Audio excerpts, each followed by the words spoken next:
Good morning, students. Welcome to DSEG home classes. Myself, Jasprit Kaur, teacher, High School Mangnad.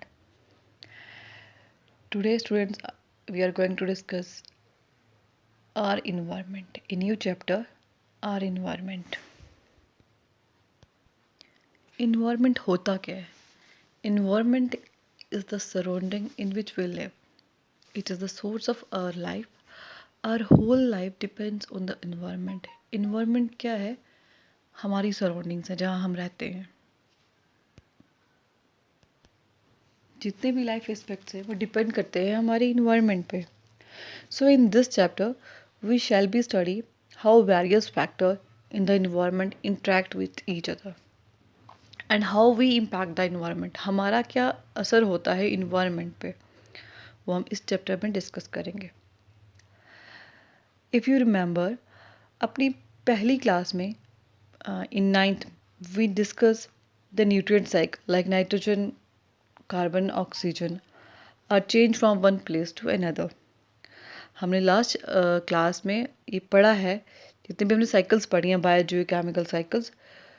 Now we shall see how human activities affect this cycle. अब हम environment में यही पढ़ेंगे कि यही जो cycle है इसको ह्यूमन एक्टिविटी ने कैसे इफेक्ट किया है.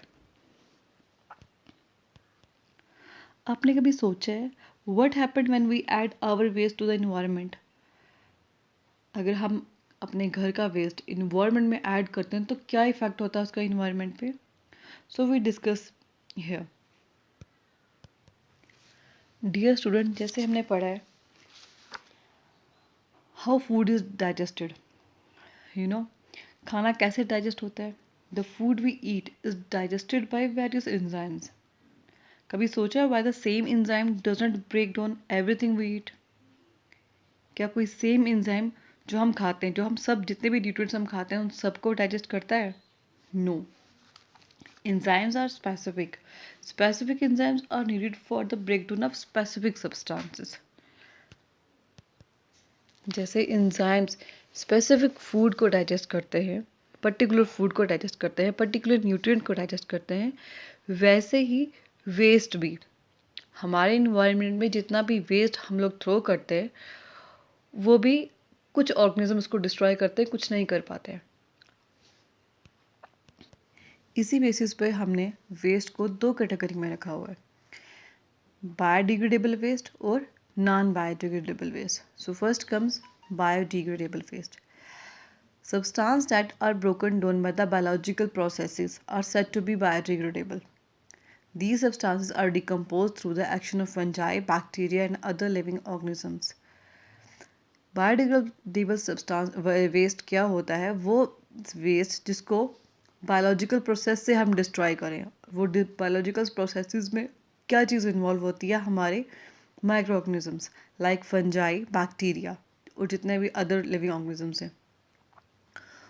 जो सब्सटेंसेस इन माइक्रो ऑर्गेनिज्म की वजह से डिस्ट्रॉय होते हैं हम इसको बोलते हैं biodegradable waste.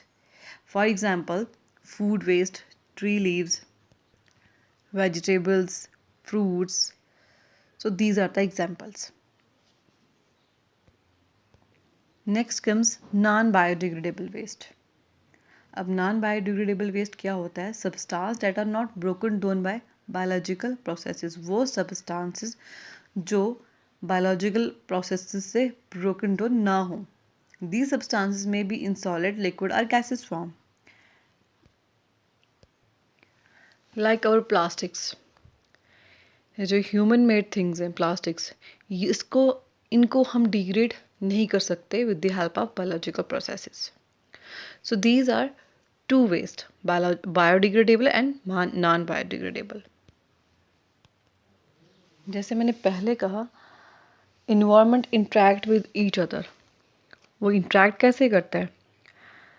The living community of plants and animals in any area together with the non-living components of the environment makes or constitute ecosystem. हम उसको बोलते हैं ecosystem. अगर सिंपल वर्ड्स में देखा जाए, look at this picture. Organism interacting with each other and the environment.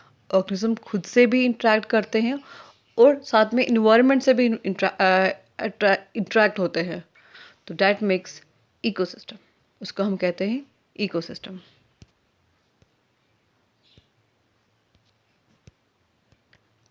All human actions in this world directly impact the whole ecosystem. जितने भी हमारे एक्शंस, जितने भी ह्यूमन बीइंग की एक्टिविटीज़ है वो किस पे उसका इफेक्ट होता है, इकोसिस्टम पे। Human society is playing vital role in degenerating the natural environment.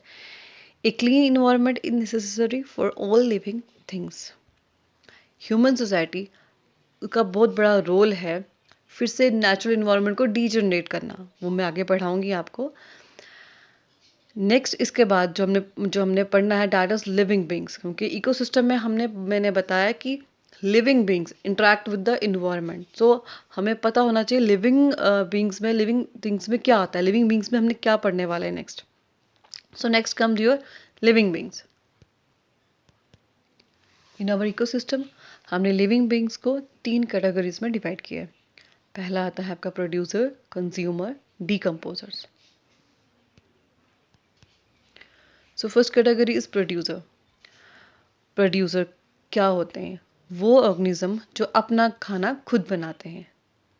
जितने भी ऑटोट्रॉफ्स हैं जो अर्थ पे हैं, जितने भी ग्रीन प्लांट्स हैं, दैट आर द प्रोड्यूसर्स। फिर प्रोड्यूसर्स क्या हुआ?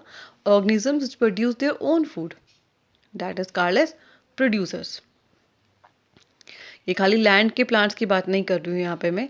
अब दूसरी पिक्चर में देख रहे हो, यहाँ पे एक लेक है, उसके ऊपर जो ग्रीन ग्रीन सा दिखाई दे रहा है, that is the blue green algae.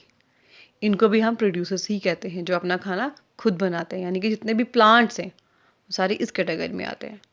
Then comes your consumers. Organisms which depend on other organism for food is called as heterotrophs. पहले थे प्रोड्यूसर्स जो अपना खाना खुद बनाते थे, उस कैटेगरी में हमने लाया था प्लांट्स को। बट नाउ इन कंज्यूमर जितने भी हेटेरोट्रॉफ्स हैं जो प्लांट्स पे डिपेंड करते हैं, जो अपना खाना खुद नहीं बनाते, वो होते हैं हमारे कंज्यूमर। अब हमने कंज्यूमर को फर्दर डिवाइड किया हुआ है।